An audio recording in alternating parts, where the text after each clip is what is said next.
I used to enjoy the simplicity of my life. Days slipped by quietly, with the mundane rhythms of an ordinary existence: morning coffee, a walk in the park, the occasional visit from Emily, my daughter, and her husband, Nathan. It was a life I had worked for, built meticulously, piece by piece. Everything had its place, and I had come to appreciate the peace that came with routine. It was easy, predictable, and more than enough for a man my age. But lately, something had changed. It wasn't a tangible thing, nothing I could put my finger on, but a shift I felt in my bones.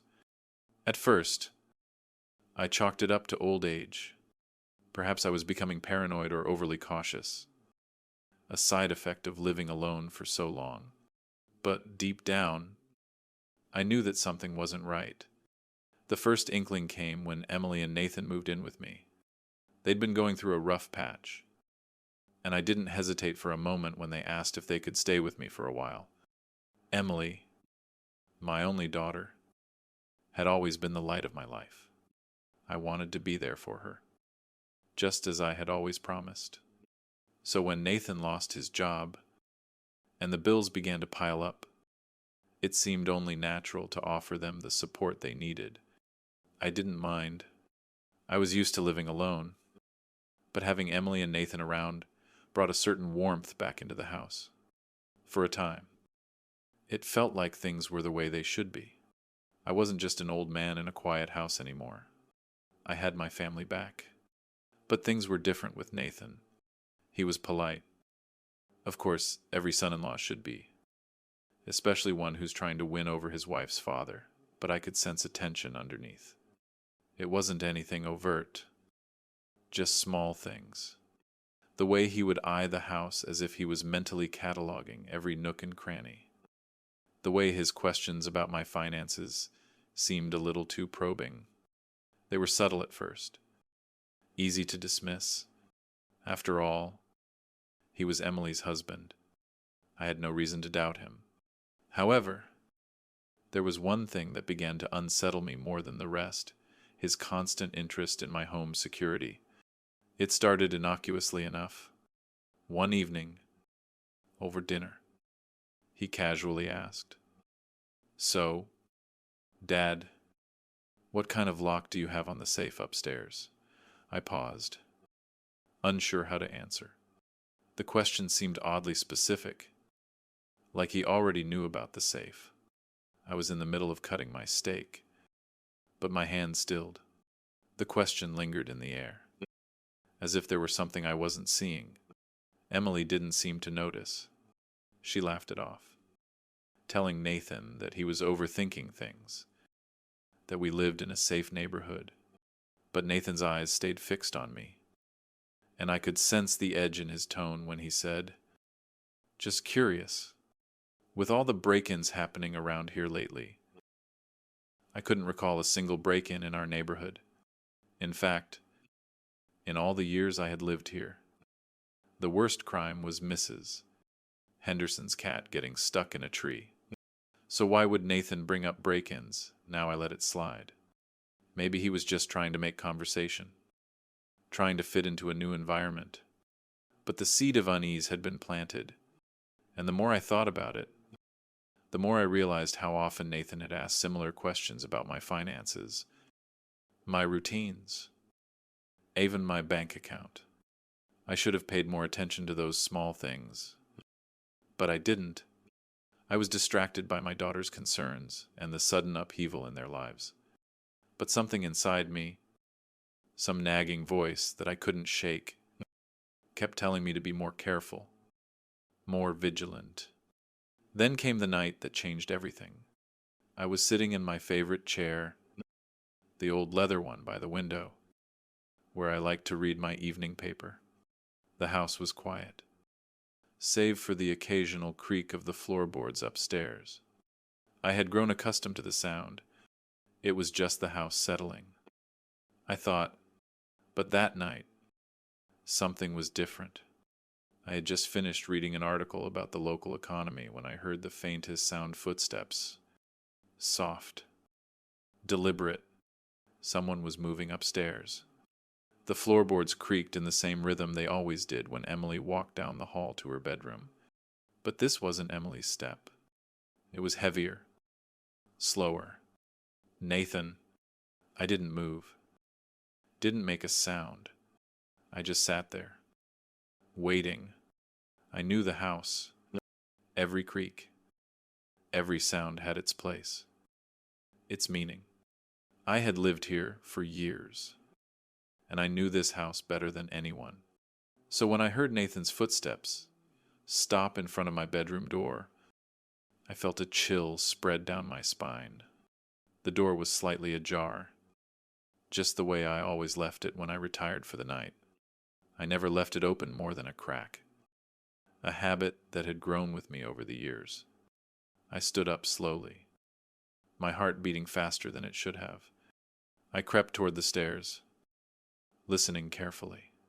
I wasn't sure what I was expecting, but I needed to see what Nathan was doing. As I reached the bottom of the stairs, I saw a sliver of light shining from under my bedroom door. I paused, my breath shallow. Was Nathan? In my room, I stepped closer, but before I could even reach the door, I heard a faint noise from upstairs, the sound of someone moving around. It wasn't Emily. It wasn't me. It was Nathan.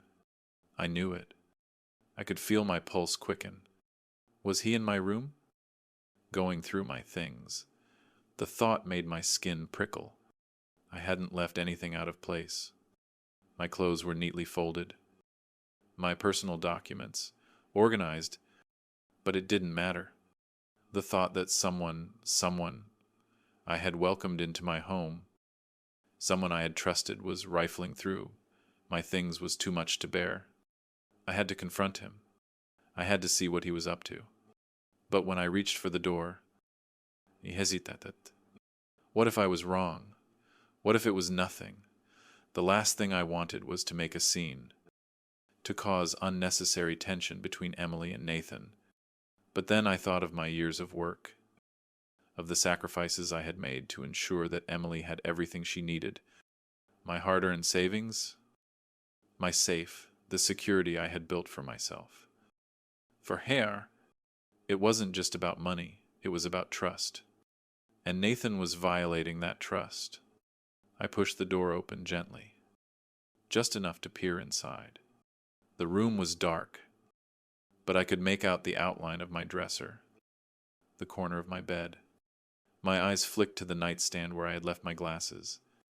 Everything appeared to be in place, but something felt off. I stepped inside, my heart thudding in my chest. The air felt heavier, thicker, as if the room itself was holding its breath. And then I saw it.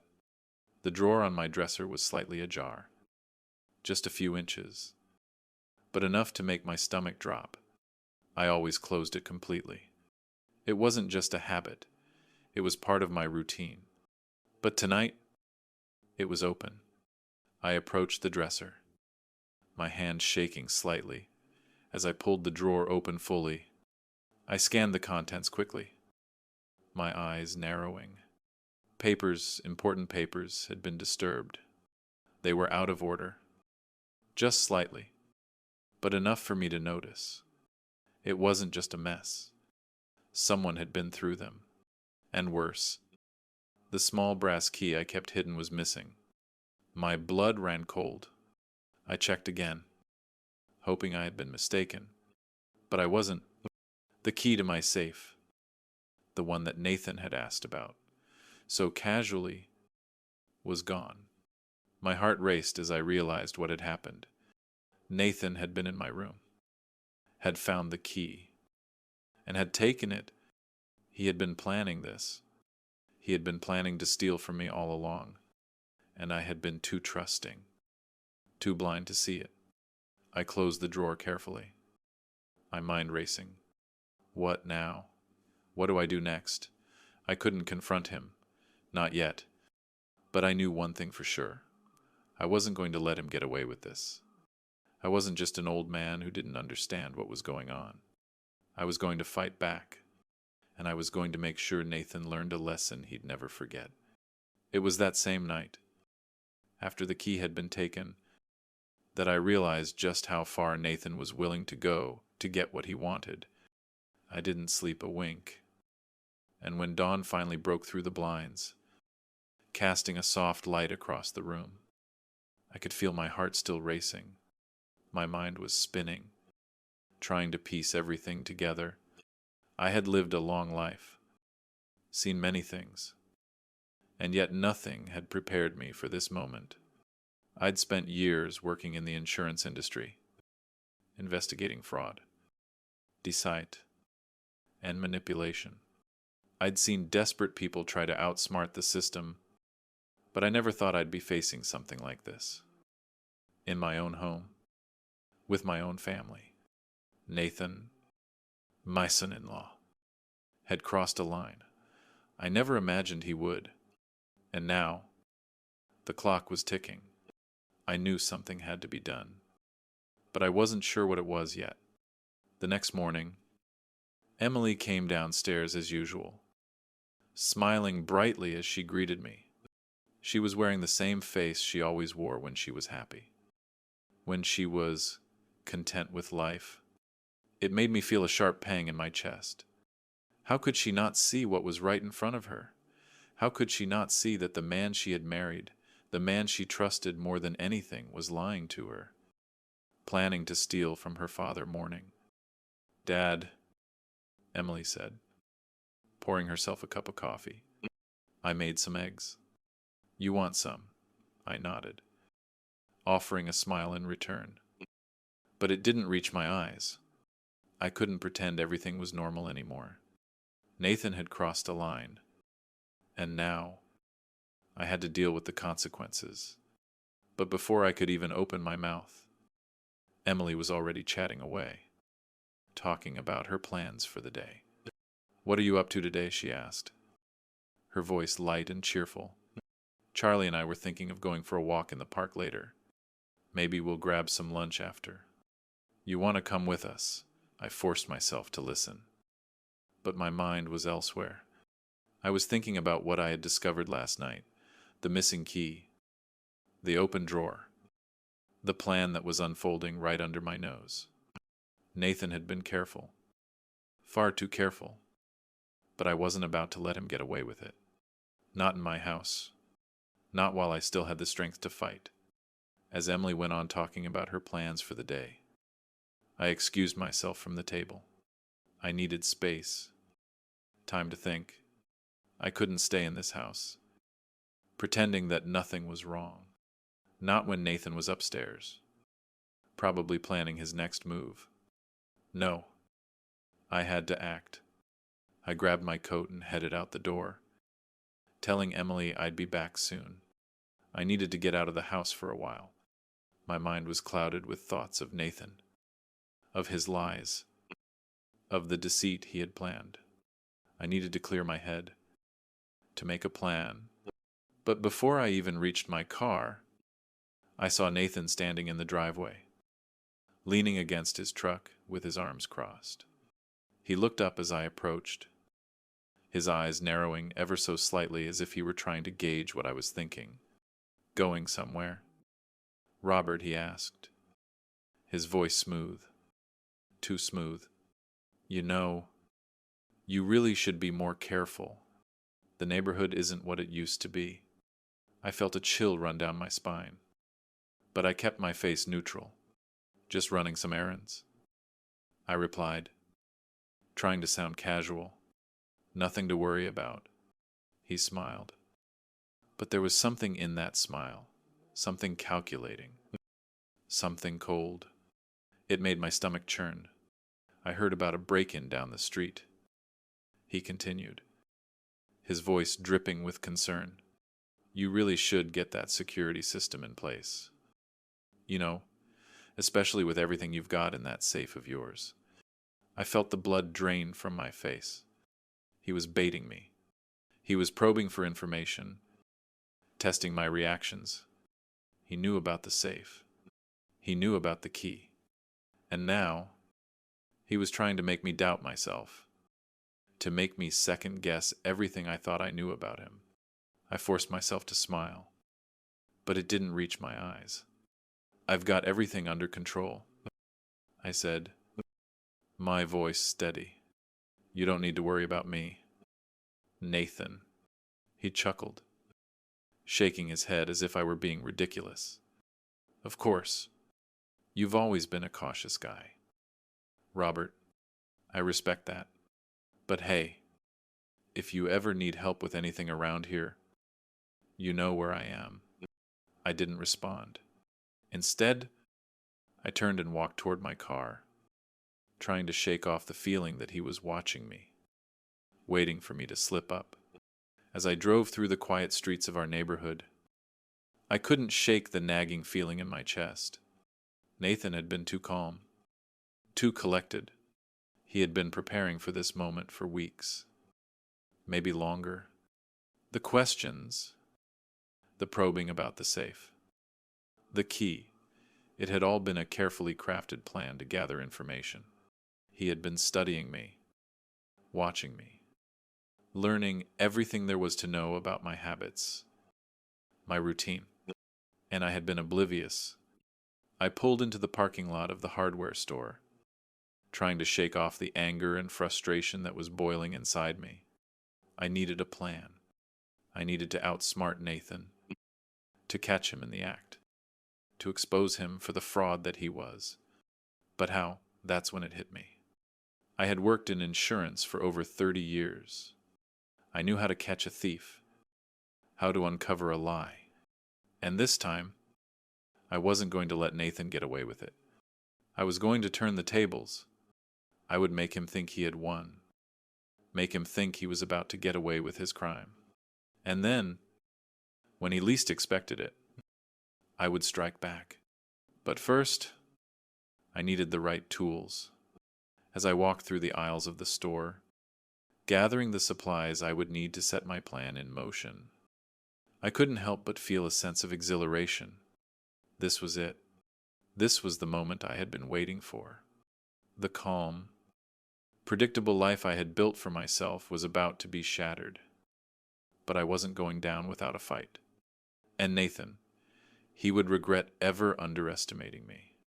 If you're enjoying this story so far, please take a moment to like, subscribe, and share this video with your friends. I'd love to hear your thoughts. Do you think Robert can outsmart Nathan, or is the trap already set for him? Drop a comment below and let me know what you think. The drive back from the hardware store was a blur. My mind was a whirlwind of thoughts, each more frantic than the last. I had just bought everything I needed to set the trap, to catch Nathan in the act. But as I drove home, I couldn't shake the nagging feeling that I was running out of time. The pieces of this puzzle were slowly falling into place, but they were still scattered. Nathan was cunning, calculating. He'd been planning this for weeks, maybe longer, and I was only just beginning to piece together the extent of his betrayal. As I turned onto the street leading to my house, I saw Nathan's truck parked out front. My stomach tightened. I hadn't expected him to be home this early.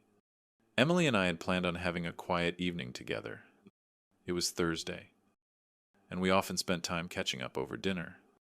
But now, everything felt different. I was no longer just the father-in-law. I was a man whose trust had been shattered, whose family had been manipulated by someone he had welcomed into his home. I parked my car and sat for a moment, staring at the house. The old brick walls, the familiar windows, everything looked the same. But nothing was the same anymore. I felt like a stranger in my own life. My heart was racing. This was the moment of truth. I took a deep breath and got out of the car, walking toward the front door. Nathan was standing on the porch, leaning against the railing, staring off into the distance. As I approached, he turned to face me, his usual smile in place, but it didn't reach his eyes. I had seen that smile before. It was the smile of a man who knew something you didn't, a man who was playing a game, and I was the mark. "Hey, Robert," he said, his voice too casual. "Just thought I'd check in on you. Everything okay?" I looked at him for a moment, trying to read his expression. Was he worried, or was he playing it cool, waiting for me to reveal something I wasn't sure? But I knew one thing: he wasn't going to get away with this. Not if I had anything to do with it. "I'm fine," I replied, keeping my voice steady. "Just busy. You know, trying to keep things in order around here." Nathan nodded, his eyes scanning me carefully. "Of course," he said, his tone almost too sincere. "Well, I was just thinking about what you said the other day about the security measures. You really should get that system set up. You don't want to wait too long, especially with everything that's been happening around here." I nodded slowly. The man was good, too good. He was trying to get information, trying to figure out if I had done anything about the key, about the trap I was setting. He was fishing for a response, and for a moment, I almost gave it to him. But I didn't.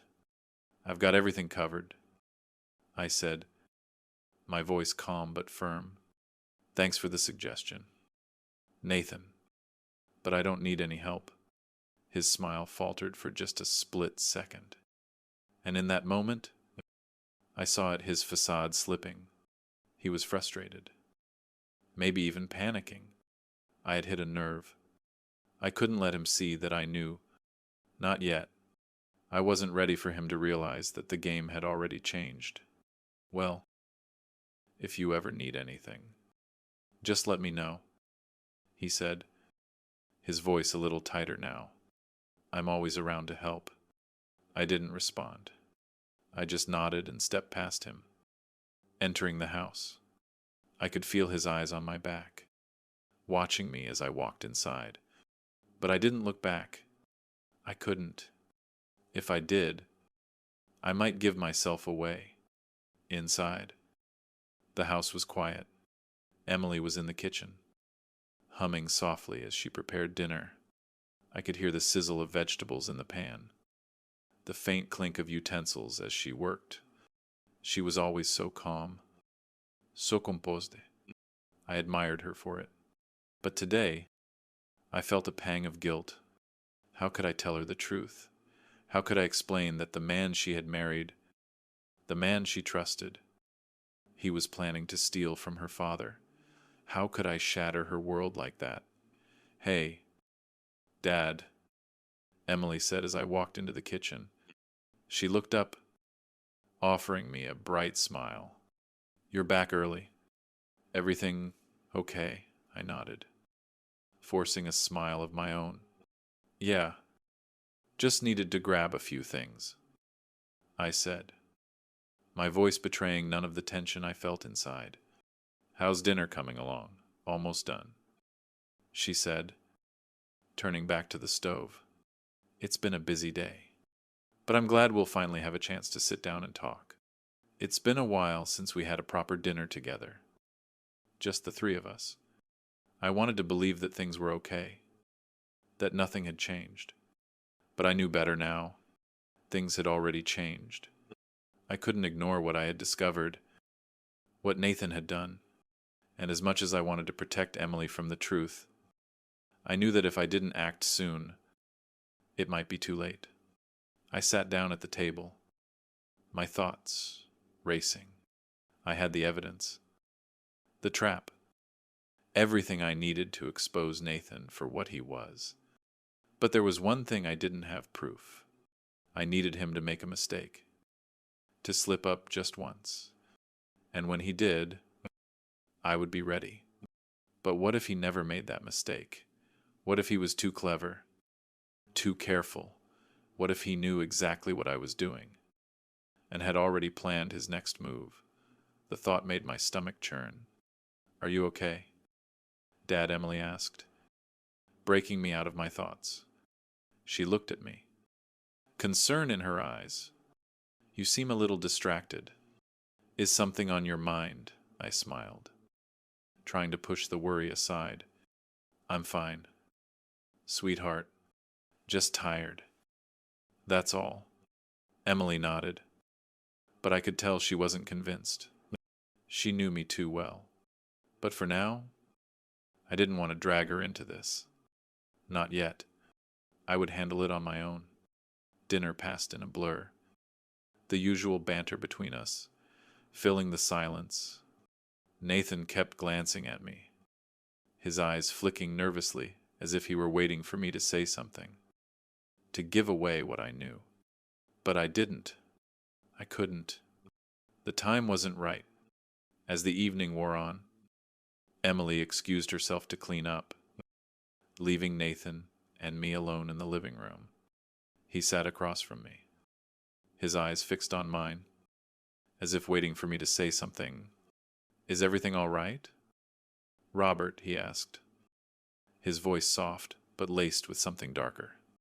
You seem a little off tonight. I leaned back in my chair, my hands gripping the armrests as I stared at him. This was it. This was the moment when everything would change. I wasn't going to let him play me anymore. I had to make a choice, and I knew exactly what I had to do. I'm just fine. Nathan, I said, my voice steady, the words coming out with a calmness I didn't quite feel. But you've been acting strange lately. I think it's time we have a little talk. If you've been following along with this story, make sure to hit that like button, subscribe to the channel, and share your thoughts in the comments below. Do you think Robert is finally catching on to Nathan's lies, or is it too late? Let me know what you think, and stay tuned for the next part. The night dragged on in a heavy silence that settled over the house like a thick fog. I sat there, across from Nathan, the weight of everything I had learned pressing down on me. His eyes were watching me intently, as if waiting for me to speak. But I wasn't ready yet.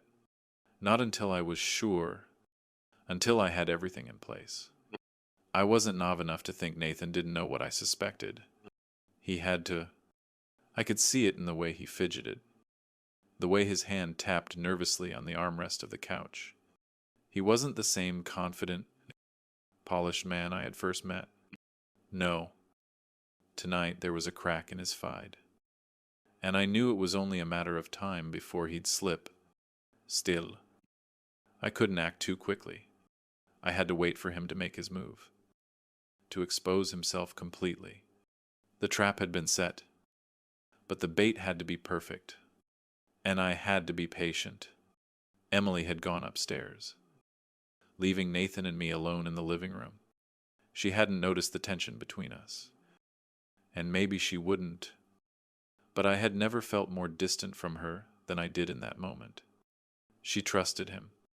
She always had, and I didn't want to be the one to break her trust, to rip apart the life she had built with Nathan. But how could I let her stay in the dark? How could I let her continue to love a man who was planning to rob her father? I stood up from the chair and walked to the window, staring out at the dark street, the quiet neighborhood, the familiar streetlights. Everything that had once felt so safe now seemed foreign, unsettling. The house, my house, which had been my sanctuary for so many years, no longer felt like a refuge. It felt like a stage, and I was the unwilling actor waiting for the next scene to unfold. I glanced back at Nathan. He hadn't moved. He was still sitting there, his eyes now fixed on the floor, as though he were trying to disappear into the shadows. He knew something was coming. I could feel it. I think you should leave.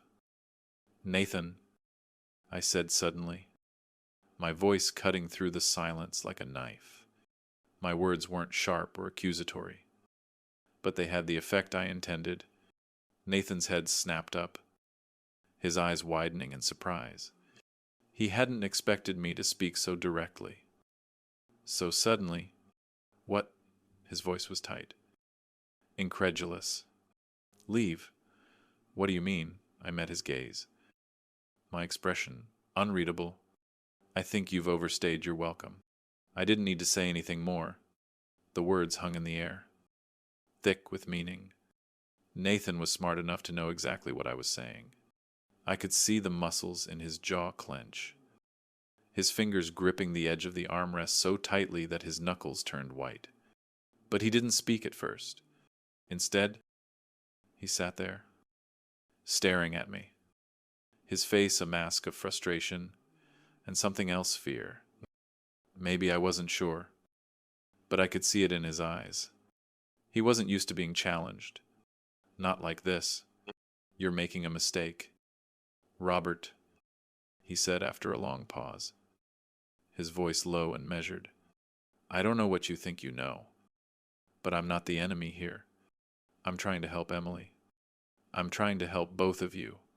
His words were rehearsed, too polished. He wasn't speaking from the heart.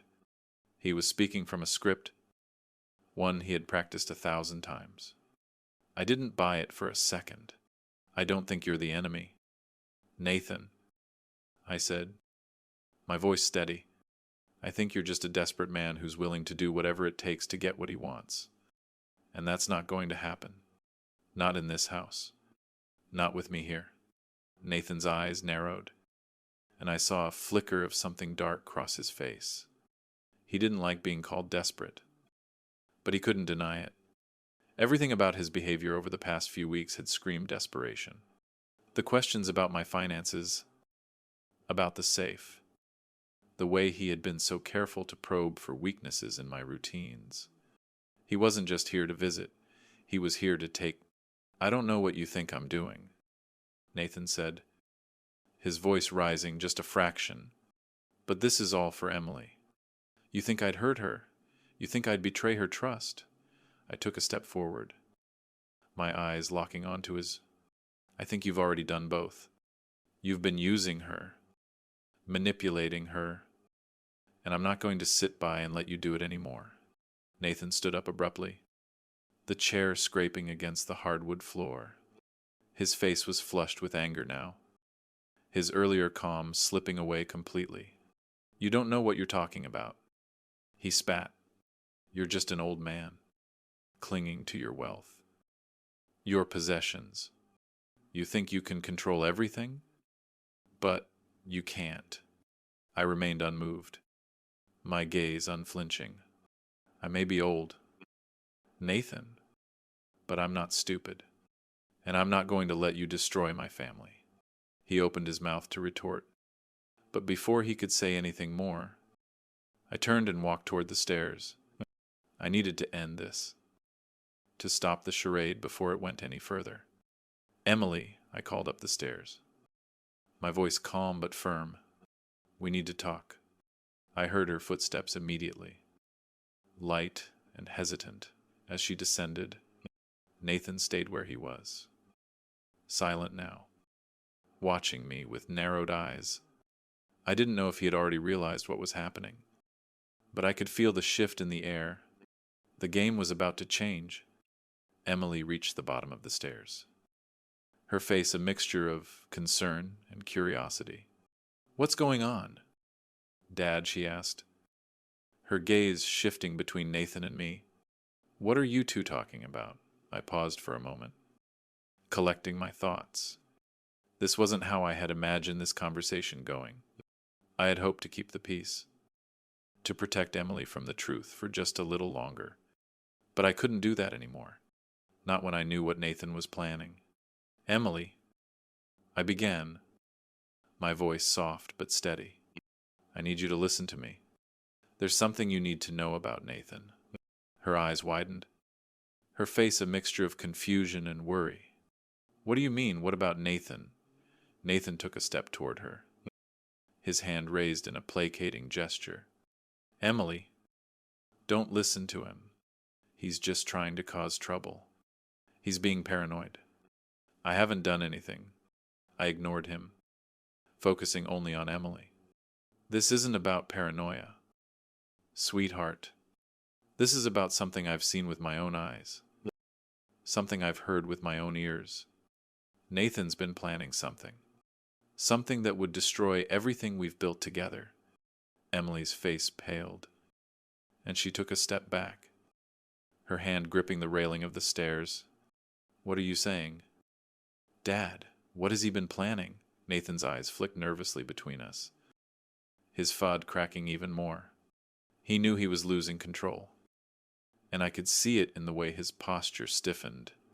His calculated calm was slipping, and in its place, I saw desperation raw. Unfiltered desperation. I've been watching, I said, my voice low but firm. I've been listening, and I know what you've been up to. Nathan, I know about the key. I know about the safe. And I know you've been planning to steal from me. From all of us. There was a long pause as Emily absorbed my words. She glanced at Nathan, who was now standing there with his mouth slightly open, as if he were about to say something. But no words came out. His usual smooth demeanor had evaporated completely. You're lying, he finally muttered, his voice shaking with anger. You don't know anything. You're just making this up. I'm not lying, I said, turning to Emily. You have to believe me. I know this man better than you do. And right now, he's trying to take everything from us. Emily's eyes darted from me to Nathan, and I could see the conflict in her expression. She didn't want to believe it, didn't want to face the truth. But I could see the realization beginning to settle in. I'm sorry. Nathan, Emily whispered, her voice trembling. But I have to know the truth. What's going on? Nathan's face twisted in a mixture of rage and defeat. He looked at me, his eyes cold and calculating. You'll regret this. Robert, you have no idea what you're doing.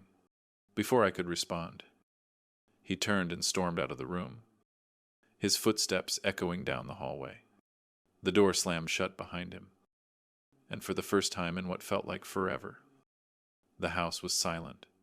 Emily stood there, frozen, her face pale and full of emotion. Dad. I didn't know. I reached out to her, pulling her into a hug. I know. Sweetheart. I know. The door slammed behind Nathan with a finality that reverberated throughout the house. For a moment, all I could hear was the rush of my own heartbeat, the pounding echo in my ears. As the reality of the situation settled in, Nathan was gone. But the storm he had brought with him wasn't over. I could feel it in the air, the tension, the uncertainty that hung between Emily and me like a thick fog. I turned slowly, my gaze falling on my daughter. Her face was pale, her eyes wide with disbelief. But she wasn't looking at me. She was staring at the spot where Nathan had stood only moments before, her mind clearly racing to piece together everything I had just revealed to her. She hadn't expected this. None of us had. Dad! Her voice was barely above a whisper, the words heavy with confusion. Is it true? What you said about Nathan? I felt a pang of guilt, sharper than I could have imagined. This wasn't how I wanted things to unfold. I didn't want to tear her world apart, but I had to. Nathan's betrayal was too far gone to ignore, and it had nothing to do with protecting my own safety anymore. It was about protecting her, the daughter I had loved and cared for, the woman who had grown up in this house, who had once believed that family meant trust and love and security. I nodded slowly, my eyes never leaving her face. Yes, sweetheart, I'm afraid it's true. The words hung in the air, thick with the weight of their implications. Emily stood still, her arms crossed tightly over her chest, as if bracing herself against a wave of emotions that threatened to overwhelm her. The silence stretched out, an uncomfortable void between us. I don't understand, she whispered, her voice breaking. How could he do this? How could he? She choked on the words, her throat constricting as the truth hit her like a tidal wave. She turned away quickly, wiping her eyes with the back of her hand. I trusted him. I thought he was the one. My heart broke for her in that moment. I had tried to protect her from this, from the pain of knowing that the man she had married was a fraud. A liar. A man willing to betray not only his wife, but his father-in-law. But there was no protecting her now. The truth had come crashing in, and there was no turning back. I crossed the room slowly and placed a hand on her shoulder, gently turning her to face me. Emily, I know this is hard, but you need to understand something. Nathan has been lying to you, to both of us. He has been planning this for weeks, maybe longer. It wasn't just about money. It was about control. He wanted to take from me, from us, and he didn't care about the consequences. Emily met my gaze, her eyes searching mine for answers she didn't yet know how to ask for. But why? Dad, why would he do this? He seemed so normal, so caring. I sighed, as my mind, going back to the first time I'd met Nathan, the smile, the charm, the way he had looked at me with that sense of confidence that came with being the new guy in the family. He'd seemed perfect, like the son I never had. He'd said all the right things, played all the right roles. But underneath it all, there had been something missing, something I had ignored for far too long. Because, Emily, I said softly, he's desperate enough to do anything to get out of his financial hole. I found out last night that he has gambling debts, serious ones. He's been using you, using your love and trust, as a cover for his plan to take what I've worked my whole life for. Emily recoiled at the words, as if they were a physical blow. She turned away from me, walking over to the kitchen counter, where she gripped the edge of the countertop as though it were the only thing keeping her grounded. I can't believe this. I just can't. I stepped closer, careful not to overwhelm her. I knew this was the breaking point, the moment when everything changed. She was going to have to confront the truth, and that truth would shape the rest of her life. I wasn't sure if she was ready, but I knew I couldn't protect her from it anymore. The only thing I could do now was be there for her. I know, sweetheart, I said, my voice full of regret. Believe me, I never wanted to hurt you. I never wanted to pull you into this. But the reality is, Nathan's been using you, and I can't let him continue to do that. I won't. Emily's hands trembled as she wiped her eyes again, trying to steady her breathing. How did you find out? Dad, what happened? I hesitated for a moment, wondering if I should tell her about the recording, about the moment I had caught Nathan in the act of revealing his true intentions. I didn't want to traumatize her further. But she needed to know everything. She needed to understand just how deep Nathan's deception had gone. I overheard him. Emily, I said quietly. I heard him talking on the phone, making plans. He was going to rob me. He had the key to my safe, and he was going to take everything cash. Jewelry. Anything of value. Her face twisted with pain. But she didn't speak. Instead, she took a deep breath, as if trying to hold back a wave of emotions that was threatening to drown her. She didn't want to hear this. I didn't want to say it, but there was no other choice. Dad, I don't know what to do, she finally whispered, her voice breaking as tears welled in her eyes once more. I can't just walk away from my marriage. I love him, but how do I move forward now? How do I trust anyone again? I stepped forward, pulling her into a hug, my arms tight around her as I whispered, You don't have to make any decisions right now. You don't have to do anything you're not ready for. But you need to know this. Emily, you are not alone. I'm here for you. Always. We'll figure this out together. She clung to me, her sobs muffled against my chest.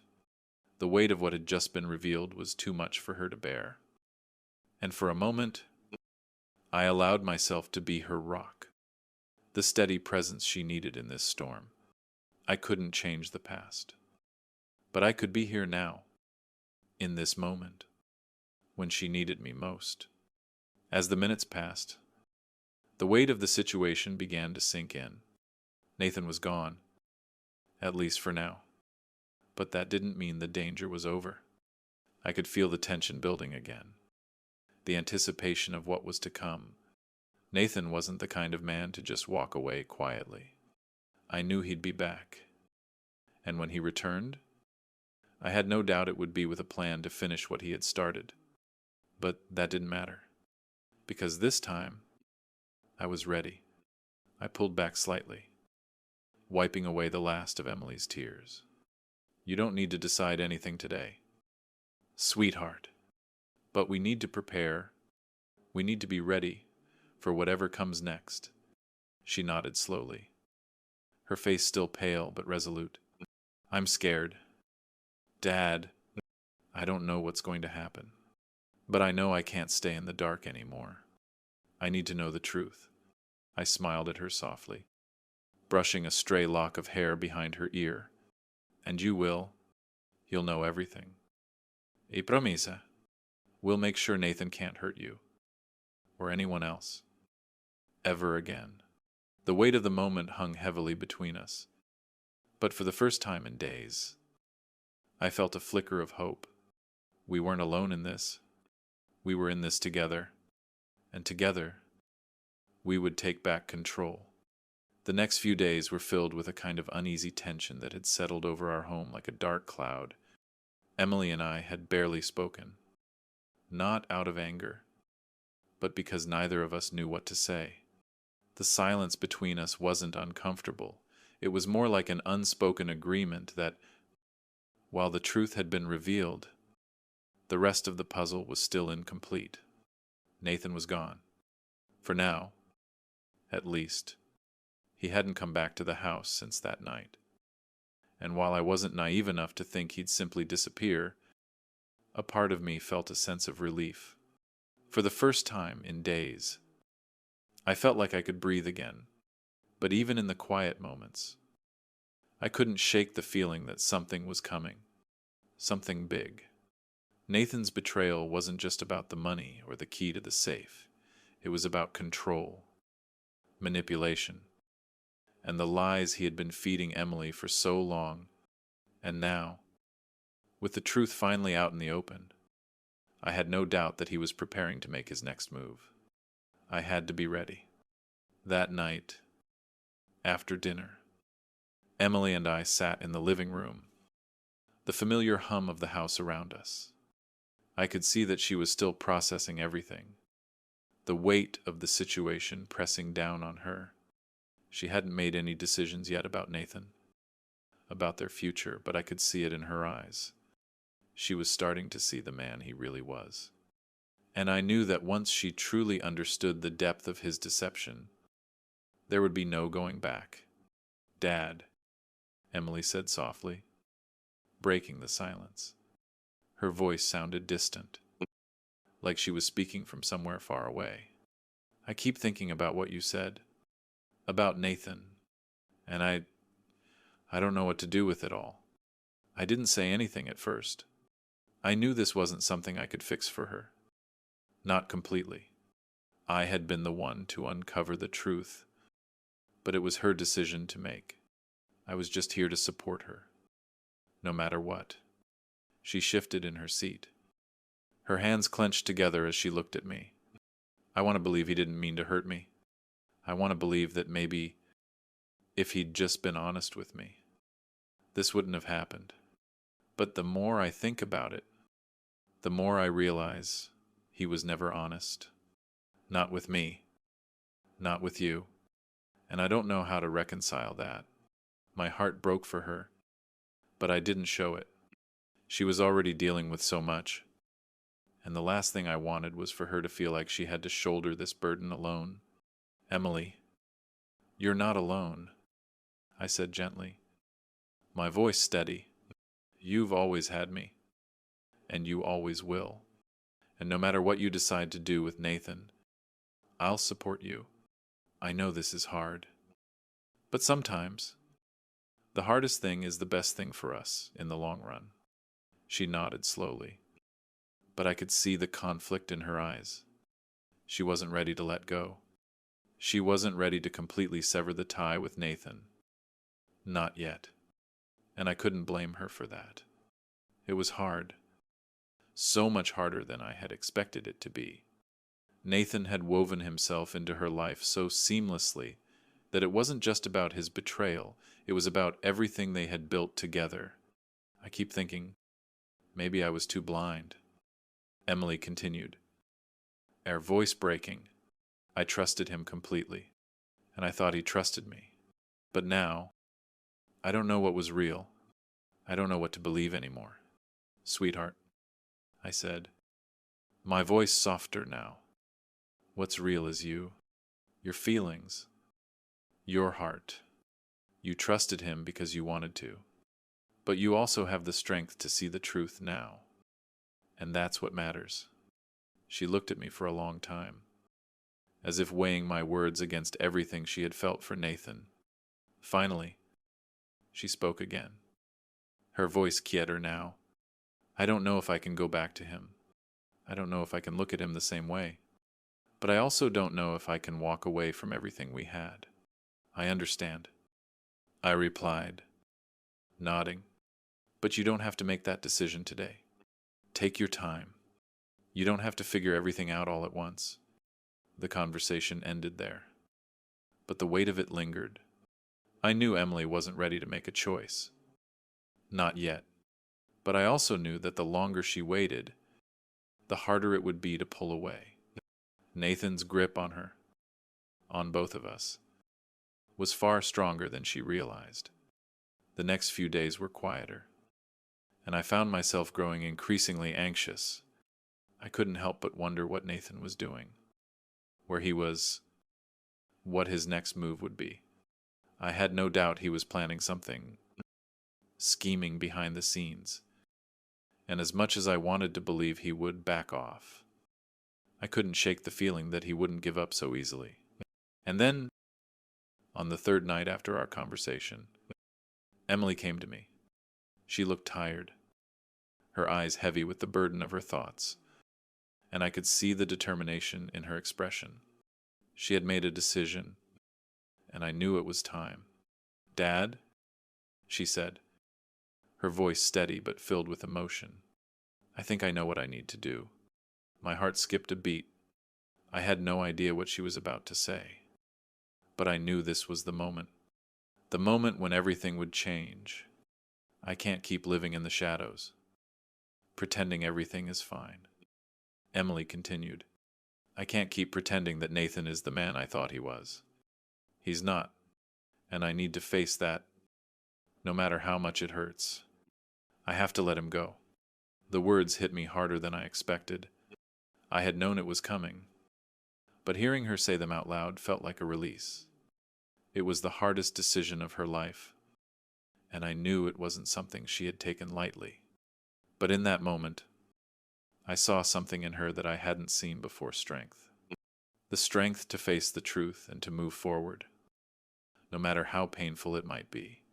"I'm proud of you, Emily," I said softly, my voice full of emotion.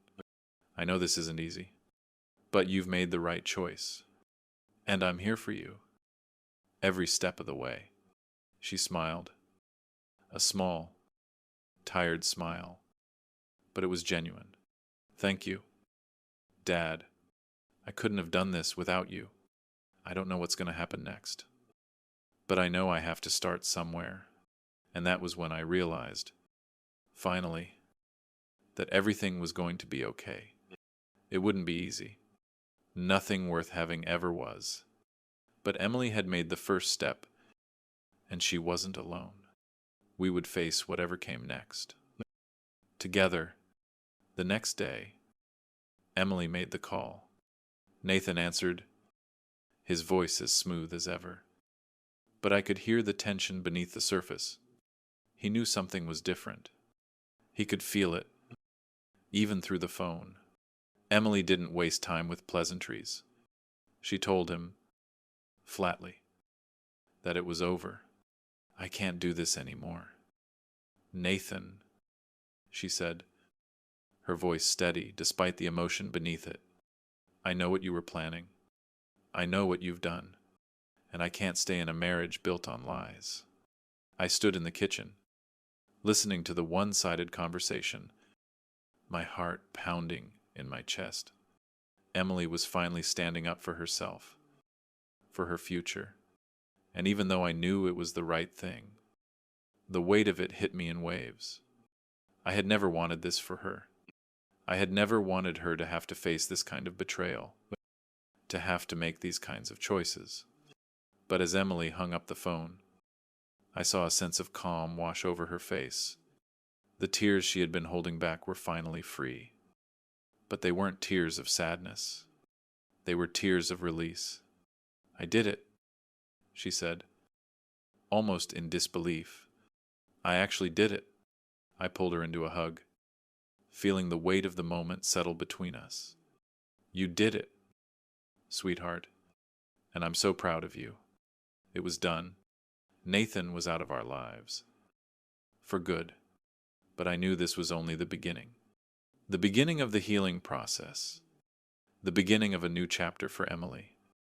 And no matter what came next, I would be right here, beside her. The day after Emily made the decision to call Nathan, the house was quieter than it had been in weeks. There was a calm that had settled over us.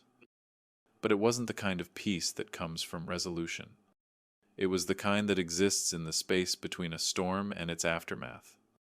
We were waiting for Nathan's response. For whatever came next, I knew he wouldn't go down quietly. Men like Nathan, people who live off manipulation and lies, don't just vanish into the background. They fight. They try to reclaim control. I could already feel the tension building, and I wasn't sure what form it would take. But I knew one thing: he wouldn't just walk away. Emily had been quiet the entire morning, sitting in the living room with her coffee, her eyes distant as she stared out the window. The weight of her decision was still heavy on her shoulders, and I could see that it wasn't easy for her. This wasn't just about Nathan. It was about everything they had shared, the hopes, the dreams, the life they had built together. And to see it unravel like this was breaking her in a way I couldn't fix it, send. But I was here. That was all I could be. For now. I glanced at the clock. It was almost noon. Nathan hadn't called. And Emily hadn't heard from him since she'd ended their marriage the night before. But I knew he'd come back. He always did. His pride wouldn't let him go quietly. You okay? I asked gently, breaking the silence that had stretched between us for what felt like hours. Emily didn't immediately answer. She just stared at her cup, her fingers tracing the rim. When she finally spoke, her voice was soft, almost too quiet to hear. I keep thinking about what he's going to do next, she said. I know I made the right decision. But part of me, I don't know. Part of me feels like I'm letting him win.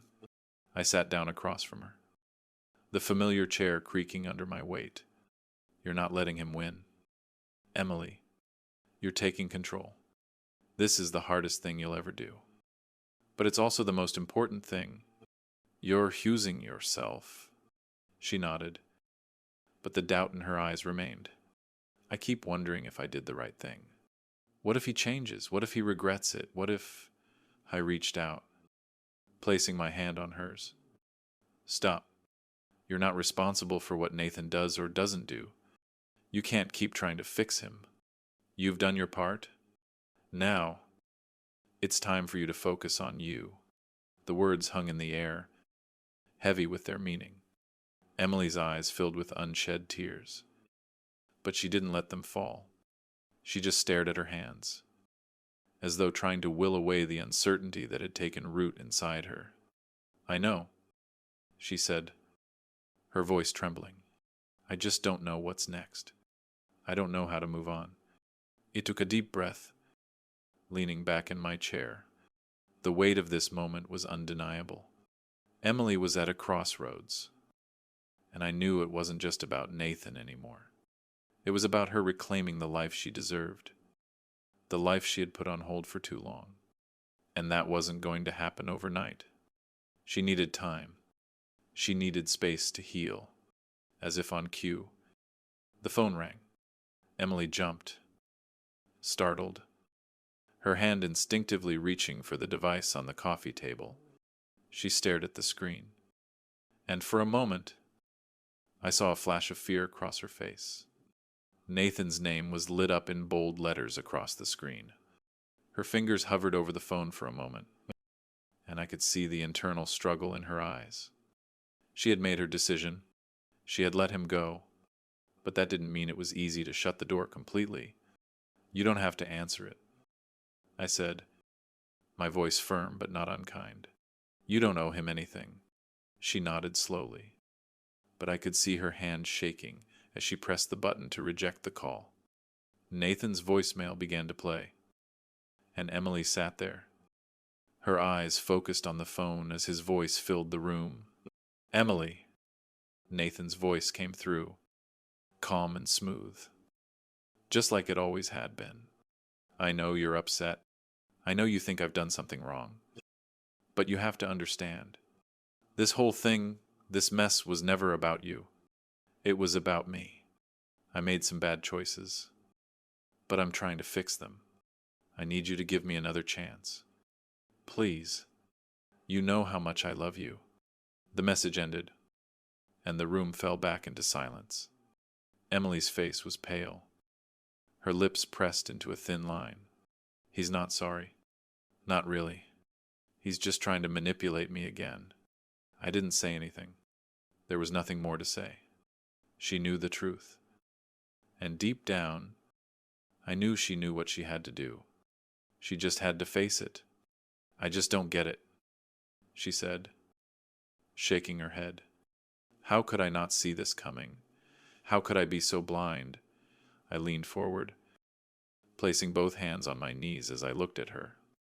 "You weren't blind. Emily, you trusted him. You loved him. And that's not something to be ashamed of.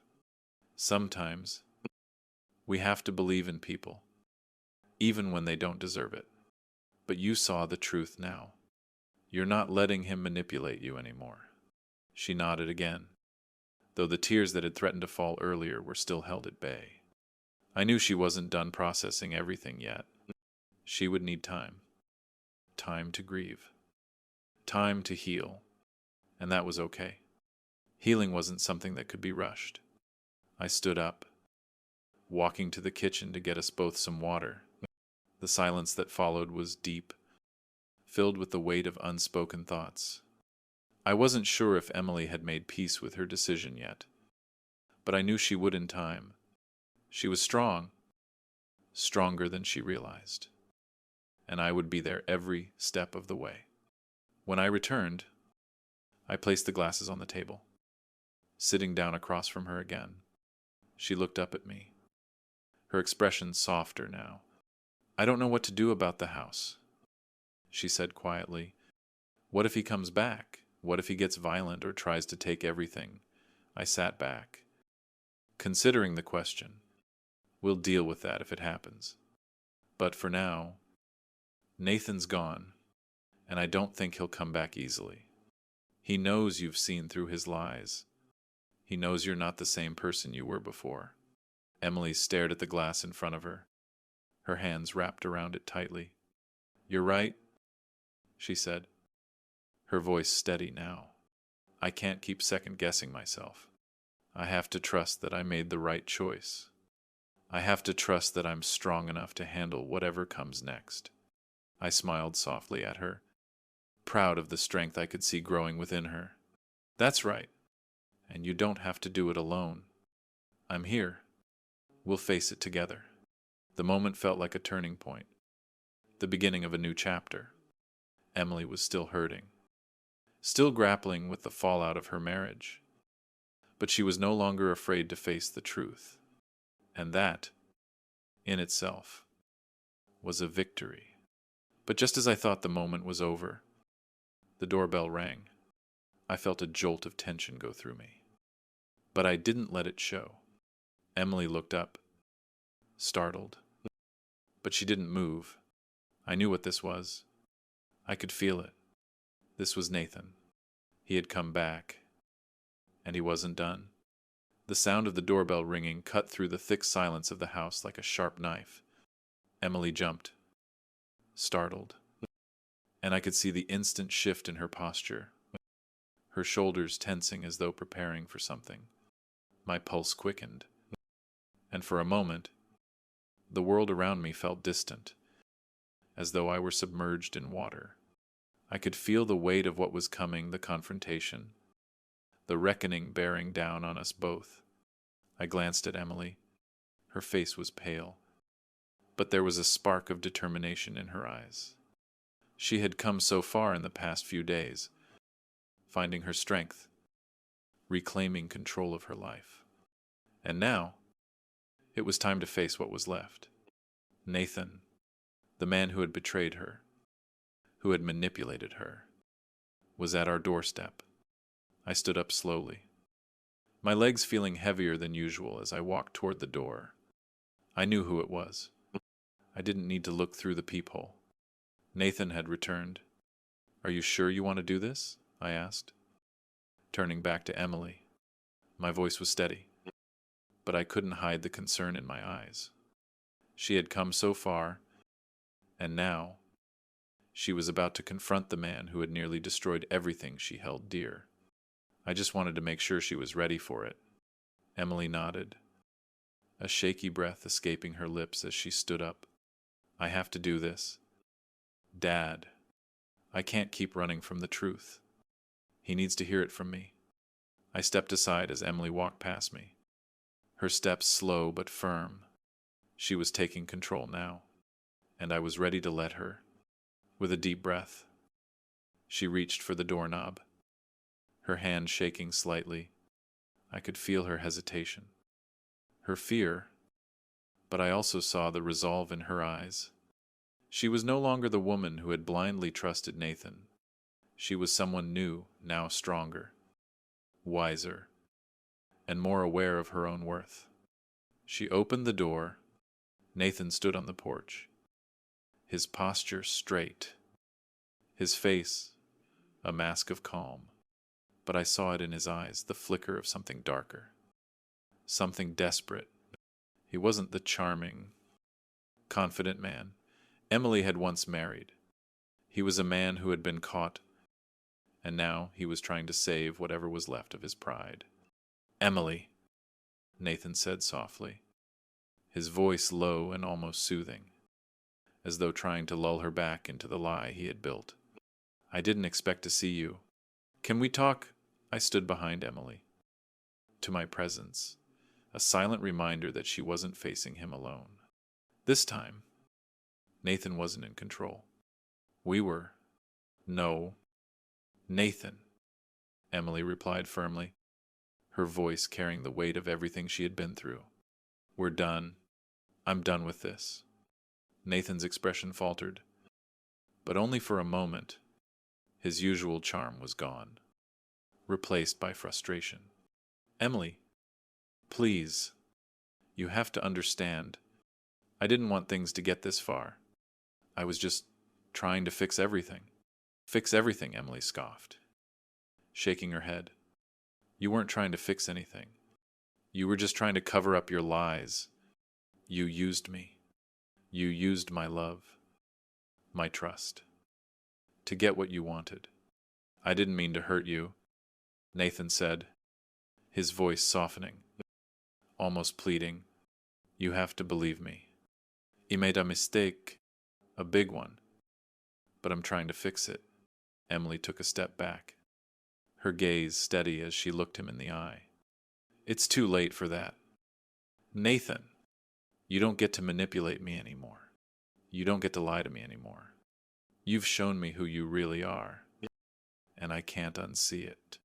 The words hung in the air, and for a moment, Nathan seemed to lose his composure. His mouth opened and closed, but no words came out. He was searching for a way back into her heart, a way to turn things around. But he had nothing left. No more lies to tell. No more excuses to offer. "You think you can just walk away from this?" Nathan asked, his voice rising slightly. "You think I'm just going to disappear and let you move on with your life? You have no idea who I'm dealing with." Emily took a deep breath, her chin lifting slightly. She wasn't backing down. She had already made her decision, and she wasn't going to let him intimidate her anymore. "I'm done being scared of you, Nathan," she said, her voice calm but unwavering. "You don't scare me anymore." For the first time, I saw the smallest flicker of something in Nathan's eyes. Fear, regret. It was hard to say. But it was clear that the situation had shifted in a way he hadn't anticipated. He was no longer the one holding the cards. Emily was in control now. "You think you can just walk away from this?" he repeated, his voice tinged with desperation. "I can still make your life miserable. You know, I can still make sure you regret this." Emily stepped forward, her eyes locked on his. "You don't get to threaten me anymore. Not after everything you've done. You're the one who's going to have to live with the consequences of your actions." "Nathan, not me." Nathan opened his mouth to say something, but the words died in his throat. He didn't know what to say. The manipulation, the charm, the lies, they weren't working anymore. Emily had seen through it all. She was done. "I'm leaving," Nathan finally muttered, his voice low and defeated. "You'll regret this, Emily." But Emily didn't flinch. She didn't back down. "Goodbye, Nathan," she said quietly, her voice full of finality. And just like that, he was gone. He turned and walked down the porch steps, his shoulders slumped, his face drawn with frustration and defeat. I watched him go. But this time, I didn't feel the same anger or fear I had once felt. I felt something else, relief. The door closed behind him, and the weight of the moment finally lifted. Emily turned to me, her face pale but determined. She had done it. She had finally faced the man who had tried to destroy everything she had built, and she had chosen herself. We didn't say anything at first. There was nothing more to say. We had both been through so much. And now, in this moment, we were free. The house, the life that had been tainted by Nathan's lies, felt different now. It felt like home again. I pulled Emily into a hug, holding her close as she pressed her face against my chest. "You did it, sweetheart," I whispered. "I'm so proud of you." She pulled back, wiping her eyes but managing a small smile. "I couldn't have done it without you. Dad, thank you for being here. For everything." I smiled back at her, a warmth spreading in my chest. "I'll always be here for you, no matter what." And as we stood there, in the quiet of our home, I knew that whatever came next, we would face it together. Emily had taken back her life. She had found her strength, and I had no doubt she would rebuild, piece by piece, just like I had taught her. But the past wasn't something we could simply forget. The damage had been done. Nathan's betrayal, his lies, would always linger in the shadows, but it no longer had control over us. We were free. If you've made it this far in the story, make sure to hit that like button, subscribe, and share this video with your friends. What do you think? Was this the right decision for Emily? How will Nathan react to being shut out? Let me know in the comments below. I'd love to hear your thoughts, and stay tuned for what happens next. The silence after Nathan left was almost deafening. It wasn't the kind of silence that comes with peace. No, it was the kind of quiet that makes you acutely aware of everything around you. The tick of the clock on the wall, the hum of the refrigerator, the distant sound of cars passing outside. I could feel it, too. The weight of the words that had been spoken. The finality of Emily's decision. We were free from Nathan. And yet, in the aftermath of all that had happened, I realized that freedom wasn't as simple as walking away. It wasn't just about closing the door behind him and never looking back. No, the real work was just beginning. For both of us. I watched Emily as she moved about the house, trying to settle into some new rhythm that didn't feel quite right yet. The house that had been filled with tension, with lies, now felt empty in a different way, like a puzzle missing a piece. Nathan's absence was loud in its own way. He had been a part of this house for so long, and now everything felt different. But different didn't mean bad. It just meant change. Emily had already started to clean up, clearing away the remnants of their life together. She was sorting through boxes, packing away things that had been part of their shared memories. Her eyes were red from crying, but she wasn't crying anymore. She was doing something else, something that, in time, I knew would help her heal. She was taking control, piece by piece, of her life. I couldn't help but watch her, marveling at her strength. I had seen her grow from a little girl into a woman who was capable of standing up for herself, who could now see the truth, even when it hurt. And I felt a mixture of pride and sadness. I had always known Emily was strong, but to see her face this head-on, with no one else to rely on but herself, was something else entirely. Dad, Emily's voice broke through my thoughts, and I turned to see her standing in the doorway, a small box in her hands. I've been going through some of Nathan's things. I think I need to get rid of some stuff. I don't know why I kept it all. I could see the uncertainty in her eyes as she held the box, as if she wasn't sure whether she was doing the right thing. It wasn't just about the physical things, his clothes, his books, the trinkets they had collected together over the years. It was about the emotional weight that came with them. Letting go wasn't just about packing up his belongings. It was about letting go of the person he had been, of the life they had tried to build. I walked over to her, placing a hand on her shoulder. "You don't have to rush, sweetheart," I said softly. "Take your time. There's no right or wrong way to do this. If you want to keep something, keep it. If you want to get rid of it, then do that. But whatever you decide, just know that you're not doing this alone." She smiled faintly, nodding, as she set the box down on the table. "I know, Dad. I just feel like I should be doing more. I keep thinking that if I just pack everything up, it'll be easier to move on. But it's not. It feels like I'm closing the door on everything we had." He took a deep breath, trying to find the right words. "It's not about closing the door, Emily. It's about opening a new one. You don't have to forget what you had with Nathan. You just need to understand that it wasn't your fault. You trusted him, and that's not something to be ashamed of.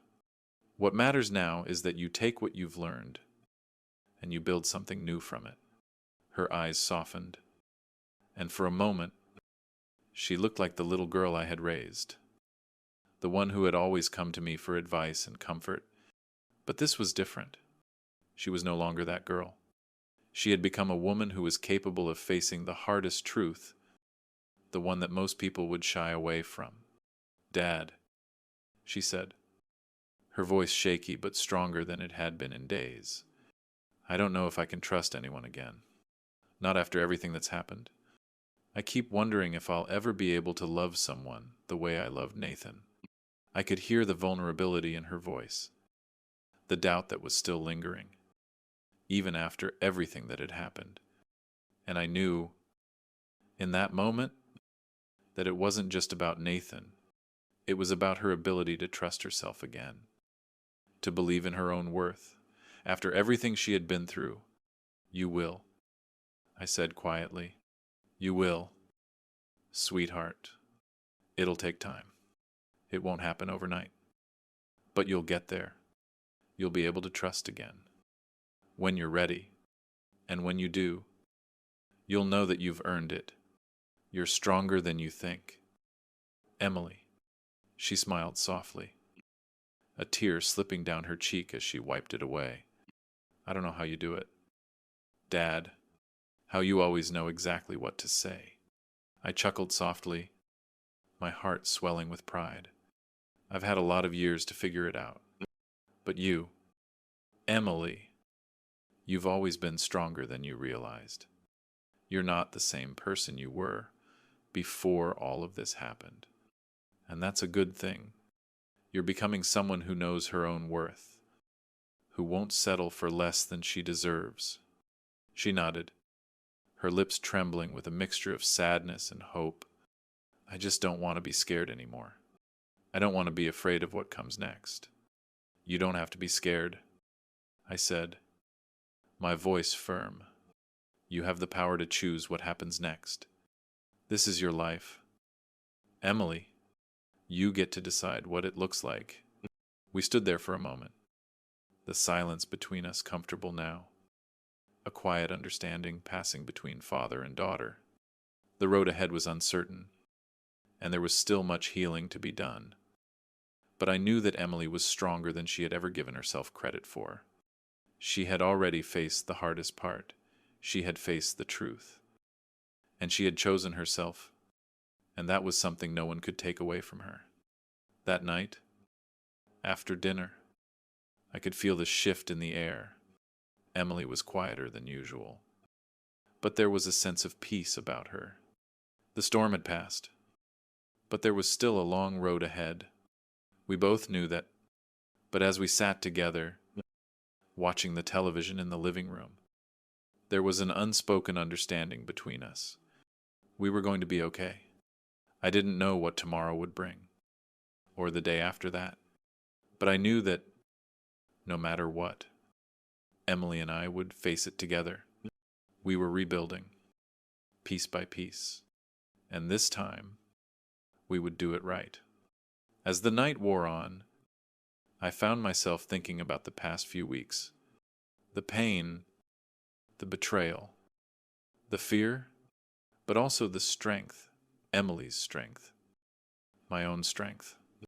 And somewhere in all of it, I realized that there was more to life than surviving. There was living, and that was something we could still do.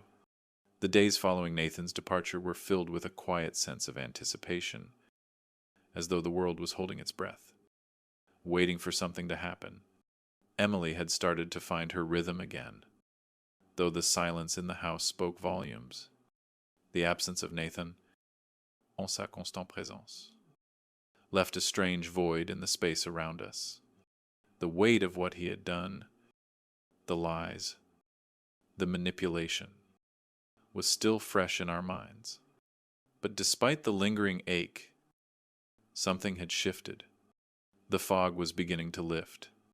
We had spent countless hours talking about the past, the present, and the uncertain future that lay ahead.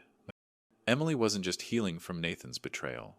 She was rediscovering herself, learning to trust her own strength, to believe that she was worthy of something more than the manipulation and deceit she had suffered. And, little by little, she was getting there. I watched her as she moved about the house, organizing, cleaning, and going through the motions of everyday life. But this wasn't just about tidying up. It was about taking back control. And I couldn't help but feel a deep sense of pride. My daughter, the girl I had raised, The woman who had grown so much through this trial was becoming someone new, someone stronger, someone who knew her worth. That afternoon, Emily came into the living room with a small box in her hands. She had been cleaning out the attic, sorting through old photographs and keepsakes. It was part of the healing process. I realized letting go of what was no longer hers to hold on to. "I found something," she said, sitting beside me on the couch. "I think it's time I got rid of it." I looked down at the box in her hands. It was a small, old shoebox. The kind you keep when you don't know what to do with something, but you're too attached to throw it away. She handed it to me, and I opened it slowly, carefully. Inside were letters, old love letters, photographs, trinkets, all remnants of her life with Nathan. I could see the tenderness in her eyes as she held the box, but there was also a sense of resolve. She wasn't going to keep holding on to things that hurt her. "I don't need these anymore." "Dad," she said, her voice steady, "they don't define me. I've spent too long holding on to memories of a person who never really existed." I nodded, my chest tight with emotion. "You're right, Emily. You don't need to hold on to the past anymore. It's time to move forward. You have a whole future ahead of you, and this time, it's yours." She smiled faintly, her fingers gently caressing the letters, as though she were saying goodbye to a part of herself that had once been. "I just wish I hadn't wasted so much time. You know, I wish I hadn't let him convince me that I wasn't enough. You were more than enough. Sweetheart, you always have been. He never deserved you. And you're not the same person you were when you first met him. You're stronger. You know what you're worth now." She took a deep breath, her eyes meeting mine with a newfound sense of clarity. "I think I'm finally starting to believe that." And with that, she placed the box on the coffee table, her hand lingering on it for a moment longer, before she stood up and walked over to the trash can. The sound of the box being thrown away was like the final piece falling into place. A chapter had closed, the past was gone, and now, all that was left was the future. It was time for Emily to start anew. And as much as I had hoped she would be able to start over without too much pain, I knew there would still be moments of doubt, of fear. The scars of betrayal were never fully erased, but they could heal, and, over time, they would fade. What mattered was that she was making the choice to move forward, to rebuild. That evening, as we sat down to dinner together, I noticed something that I hadn't seen in a long time. Emily was smiling, a real smile, not the kind that hides behind the weight of unspoken words, but the kind that comes from within. It was the smile of someone who had found her strength again. "Dad," she said as she took a bite of her food, her eyes sparkling for the first time in a long while. "I think I'm ready to start looking for something new. Something that's mine. A new job. Maybe a new place. I don't want to be stuck in the past anymore." I couldn't help but smile. "You've come a long way, sweetheart, and I'm proud of you. Whatever you decide, I know you'll make it work. You're ready for this." Her eyes softened, and she reached across the table, placing her hand on mine. "Thanks, Dad. I don't think I would have made it this far without you. You've been my rock." I squeezed her hand gently, trying to hide the lump in my throat. "You don't have to thank me. I'm just glad I could be here for you. You've always been strong. You just had to see it for yourself." That night, after Emily went to bed, I sat in the living room alone, reflecting on everything that had happened. The pain, the heartbreak, the lessons learned. There had been moments when I wasn't sure how we would make it through. But now, as I sat there in the quiet of the house, I realized that we had made it. Emily had made it. She was no longer the woman who had been broken by betrayal. She had become someone new, someone stronger, and as much as I had hoped for her to heal quickly, I knew that this was something she had to do on her own, in her own time. And now, she was ready to move forward, to build a new life, free from the shadows of the past. I couldn't be more proud of her. As I sat there, I thought about everything that had happened. The pain of betrayal, the heartache of watching someone you love suffer. It's not something you can easily forget. But what I've learned, what Emily has taught me, is that the power to move on lies within each of us. We don't have to stay stuck in the past. We don't have to let someone else's mistakes define us. We have the power to rebuild, to start over, and to create a life that is truly our own. It won't always be easy. There will be moments of doubt, moments of fear, but with time, patience, and the support of those who truly care, we can heal. If you've been following Emily's journey, I want to hear from you. What do you think is the hardest part of moving on from betrayal? Do you think Emily is ready to move forward? Leave a comment below. Hit that like button if you're enjoying the story. And don't forget to subscribe to stay updated for the next chapter. Your thoughts mean a lot to me. Let's continue this journey together.